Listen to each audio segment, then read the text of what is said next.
დღეს ჩვენ და წავიკითხოთ იობის სიგნის 22 თავი.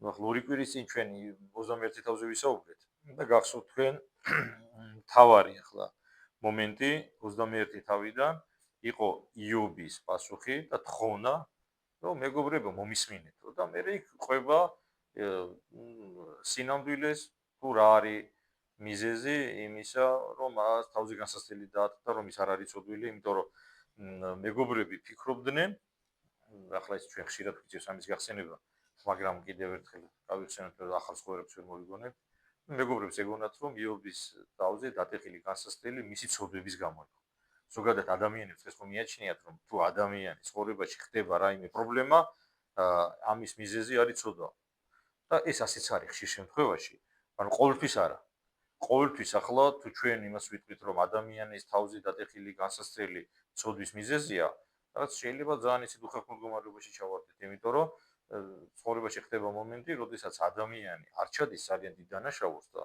მის ცხოვრებაში არის განსასწრელი და იობის მაგალითი სწორედ ამას ადასტურებს ის იყო პატიოსნად ცხოვრები ადამიანი როგორც ზნეობრივად ისევე სულიერი თვალსაზრისითაც მაგრამ მიუხედავად ამისა ღმერთმა მის ცხოვრებაში დაუშვა სერიოზული განსასწრელი და ჩვენ ვიცით ეს განსასწრელი ყველაზე დიდი ტკივილი იყო რომ დაკარგა თავისი შვილები მთელი ქონება და ბოლოს მე ავანტყოფი კეთრით შეეყარა და მოკლედ რა ვიცი ახლა ამაზე მეტი რა შეიძლება ადამიანს თავს დაატყდეს მაგრამ მიუხედავად ამისა იუბი მაინც არ გატყდა მაინც არ დაკარგა რწმენა და ბოლომდე ღვთის რწმენით იყო გამშვალული და იმისთვის რომ ადამიანებს და მეგობრები ამას ფიქრობდნენ რომ ეს ცოდვის გამო იყო და თუ შეიძლება შენო აშკარად ცოდვა არაფერი ჩაგიდენიაო მაგრამ მამონტე შეიძლება ფარული ცოდვა გქონდა რაღაცა ამ გულში ფიქრობ ისი არასწორადო და როდესაც იობმა პასუხი გაცა მეგობრებს და ეს პასუხი დღეს რაც ახლა ელიფაზის სიტყვები წერია 22 თავში ხო და მე დანჩენ მეგობრები ჩაერთნენ უკვე მესამედ დაიწყეს უკვე ანუ ორჯერ ცდილობდნენ ფაქტიურად ეს მეგობრები რომ დაერწმუნებია დიობი და დაინახებია თვითონ მათთვის რომ ასე მიაჩნდათ რომ ცოდვა ახლა უკვე კიდე ვიტყვი მესამეჯერ დაიწყო ელიფაზმა შეაწყვეტიაო იობს სიტყვა და ასეთ სიტყვებს ეუბნება რას არგებს ღმერთს კაცი როცა ბრძენიც კი თავისთვის არის სასარგებლო და სჭირდება ყოველდღე შენი სიმართლე ან რა გამორჩენა იქნება თუ შენ წრფელი გზებით ივლი და ახლა ამ სიტყვებში ჩვენ რაც წავიკითხეთ თუ დავაკვირდებით სიმართლე არის ღმერთს რა სჭირდება ადამიანის სიმართლე ღმერთი თვითონ არის სრულყოფილი არსება მას არაფერი არ სჭირდება მას არაფერი არ აკლდება არაფერი არ ემატება მიუხედავად იმისა ჩვენ კარგად ვიქცევით თუ ცუდად ვიქცევით უბრალოდ ჩვენ დავიცოდეთ როდესაც ადამიანი ჩადის ცუდ საქციეს თვითონ აზიანებს საკუთარ თავს ღმერთი არის სრულყოფილი არსება მას არაფერი არ აკლდება უბრალოდ და ძალიან მნიშვნელოვანია იმის გათვალისწინება რომ ღმერთს უნდა ყველა ადამიანის ხონება ყველა ადამიანის ჭეშმარიტებაში მოყვანა უბრალოდ ადამიანები ჩვენ უარს ვამბობთ ამას და მართლაც ასე არის რომ ჩვენი სიმართლე ღვთის სიმართლის წინაშე არაფერი არის მაგრამ აქ თავარი რა არის რომ ელიფაზი იმ გაგებით კი არ ეუბნება იობს ამას რომ შენ ესე იგი რომას განსასწრებში ხარ მე არ ჩავარდო სასწრაფოებაში ყველაფერი შეიძლება გადალახო უბრალოდ ბრალდების კუთხით უყენებს შენ ახლა იმართლებო შენ თავს აი ესეთი კუთხით გამოდის ელიფაზი ეუბნება შენ თავს იმართლებ და თავს იძრენ იმ საკითხიდან რომელიც საკითხია ჩვენ გესაუბრებოდით ამ რაზე ესაუბრებოდნენ მეგობრები როგორც ხარით ეუბნებოდნენ იობს რომ შენ აუცილებლად უნდა იყო მიზეზი შენი განსასწრების და საერთოდ იობზე ასეთი გადმოცემა არსებობს როგორც გითხარით იობი ძალიან შესაძლებელი კაცი იყო მას არ ქონდა ახლა სრა სასახლეები მაგრამ ქონდა ახლა ნუ დღევანდელი გაგებით ვამბობ ახლა ძალიან დიდარ ადამიანებს ძალიან დიდი სახლები რო აქვს და ამ დროს შესაძლებელია იქ ერთი ორი ადამიანი ცხოვრობდეს კონდეს უამრავი სახლები სხვადასხვა ქვეყანაში და შეიძლება ცხოვრება ისე გავიდეს რომ ერთ სახლში მათ ერთხელ იყოს ნაყოფი რა იობი ასე ნამდვილად არ იყო იობს რაც ქონდა იმის გამო რომ მას ისჭირდებოდა ბევრი შვილები ყავდა ბევრი მოსამსახურე ბევრი მსახურები ყავდა და ისინი რო დაებინავია და ნუ ხამე რო გაეთია მაგრამ ამასთან ერთად იობს სახლსო ქონდა ბევრი შესასვლელი რა და რატო იმიტომ რომ თქვენ იცით რომ როდესაც ადამიანი არის შეძლებული და მე ხდება ხოლმე ადამიანის ცხოვრებაში მომენტი, როდესაც ყველაფერს გარკვევს, ხო სი. მაგრამ პატივმოყვარეობა ხო აქ ადამიანს და შეძლებულ ადამიანს, რომელიც გაღარიბდება, რომ მივიდეს და ვიღაცას თხოვოს, ძალიან უჭირს ეს თავის დამდაბლება, მათ უჭირთ ქუჩაში დაждდომა და იქ მოწყალების თხოვნა, მაგრამ მიუხედავად ამისა, იობი რომ ესეთი ადამიანებიც კი რო არ დარჩენილიყვნენ ლუკმა პურისა და ნუგიშის გარეშე, მას სახლს რამოდენიმე შესასვლელი ჰქონდაო.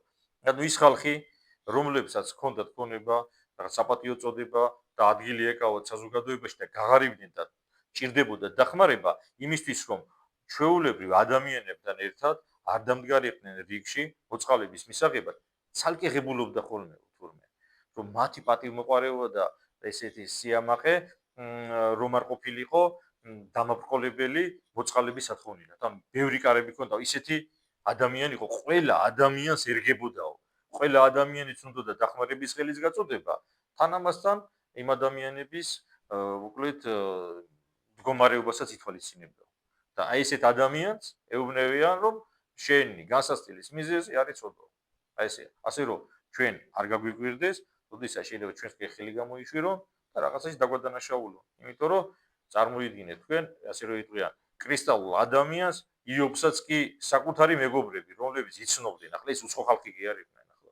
ჩვენ შეიძლება ნაცნობებას გავქცირონ და უცხოებმა იყო არ დაგვინდობენ და არ დაგვინდობენ და აქ საუბარია ყველაზე ახლობელ ადამიანებს, რომლებიცაც იობი ელოდებოდა იმისთვის, რომ ნუგეში მიეღო, მაგრამ ნუგეშის ნაცვლად მოგეთ ესე ბრალდებების უყენებენ მას. რადგან ტყუილი უბრალოდ იხუთავდი შენი მოძვისაგან ტანისამოს ხდიდი შიშველ ტიტულს. წყურვარს წყალს არ ასმევდი და ნახ როგორ ბრალს უყენებ. იობს, რომელიც რაც გითხარით რასაკეთებდა, ეუბნება რომ შენო შიშველ ტიტულსო ხდიდიო რა. წყურვარს წყალს არ ასმევდი და შეერს პურს უკავებდი. ძლავრისა ესე ქვეყანა და აღზეული მყიდრობს იქ. ქრივები ხერცარიელი გაგისმურებია და ობლებს მკლავები მოსწყვეტია. ამიტომ არის შენ ირგვლივ ხაფანგები და ანდაზე ანაზდეული შიში გაძწუნებს. წარმოიდგინეთ თქვენ როგორ შეიძლება ადამიანის გონება დაბნელდეს, როდესაც ასეთ ბრალს უყენებს ვიღაცას რა. წყდიადი გიშლის ხედვას და წყლის ნიაღვარმა გადაგფარა. ანუ ყველაფერი შენ თვალწინო ასეთ შედარებას აკეთებს, რომ წყალში ნიაღვარი რომ მოდის, ხო, ნიაღვას როგორ თისებაა, ნიაღვაში არეული ერთმანეთში. იქ მე შეიძლება მიწა ხის ფესვი 1000 რაღაცეები და შეიძლება ვერ გაარკვიოს რა როგორ არის და შენ ცხოვრებამო ისეო აგრიაო რომ ვერაფერს ვეღარ იხედებოდიო და შენ გეგონა რომ აკეთებდი სიმართლეს, მაგრამ სიმართლეს და კარგ საქმეს კი არ აკეთებდიო. აი ესეთ რაღაცებს უკეთებდიო, შეერობელს არაჭმევდიო. შენ კი ადამიანს რომელსაც ხელი ქონდა შენ კი გამოცდილი ისე უშვებდი, ფაქტიურად ასე ბრალს უყენებენიო. ღრუბელი აქვს საფარველად და ვერ იხედება. სარგვალს უვლისო გარშემო. ნუ ძველ გზას ადგახარ ავკაცები რომ დადიოდნენ, რომლებიც უდროდ წარიტაცნენ გვარმა გადარაცხა მათი საძირკვლები ღმერთს ეუბნებოდნენ. გაგცვალე, რას გვარგებსო ყოლაძლიერი, მან კი სახლები აუცო დოვლათი. შორს იყოს ჩვენგან ბოროტეულთა რჩევა. ნუ მოკლედ აი ესეთი პათოსით არის აღსვილი ახლა მე თქვენ რომ ხოთ სახში შეგიძლიათ წაიკითხოთ. თავარი რა არის ახლა ამ თავში ის რომ გამოვყოთ რომ ადამიანი რა სიკეთესაც არ უნდა აკეთებდეს, უნდა აკეთებს რა მიზნისამაც. იმიტომ რომ თითოეული ადამიანი ჩვენც მათ შორის უნდა ვთვლიდეთ რომ ეს არის ჩვენი გასაკეთებელი, ჩვენი საქმე და არ უნდა ველოდეთ ვიღაცისგან შექებას, ვიღაცისგან არ უნდა ველოდეთ ამის გამო პატივს, იმიტომ რომ ადამიანმა როგორც წერია სალმოში რომ ყოველი კაცი ცრუარს ვახ, რა თქმა უნდა, ყველა ადამიანზე კი არ იგულისხმება ეს, მაგრამ ადამიანები რომლებიც ღმერთს არიან დაშორებული, რაც არ უნდა გაუკეთო. აუცილებლად იპოვის რაღაცას. მიზეს და ამის მაგალითი ასევე არის იუდას, ხო? იუდაზე რა წერია?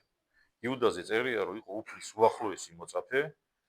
ავანტყოფებს კურნა, დრებსაც კი აცოცხლებდა, ასეთი გადმოცემა არსებობს.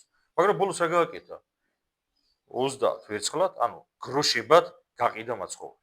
ანუ ადამიანისთვის რაღაცნაირად ადამიანის წინაშე თავის წარმოჩენას ჩვენ არ უნდა ვცდილობდეთ, კი ვართ ადამიანები და გვიხარია ხოლმე, როდესაც ვიღაცა შეგვაქებს.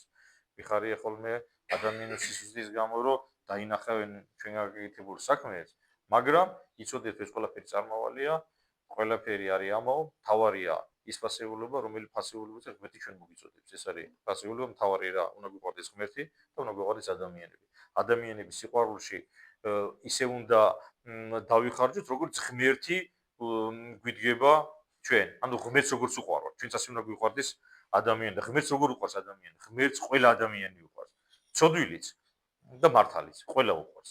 უბრალოდ მართალი ადამიანები ღმერთის ხარეს ყოფნას არჩევენ და მე მათ უფალი სასופველს დაუმკვიდრებს და ცოდვილი ადამიანები მიუხედავად იმისა, უყვარს ღმერთს, ისინი ცხოვრებაში გასასწრების მიუხედავად, მაინც და არასწორი საქციელების მიუხედავად, მაინც მოუწოდებს ღმერთი მათ თავისკენ, მაგრამ ადამიანები მაინც ამბობენ უარს უფალზე.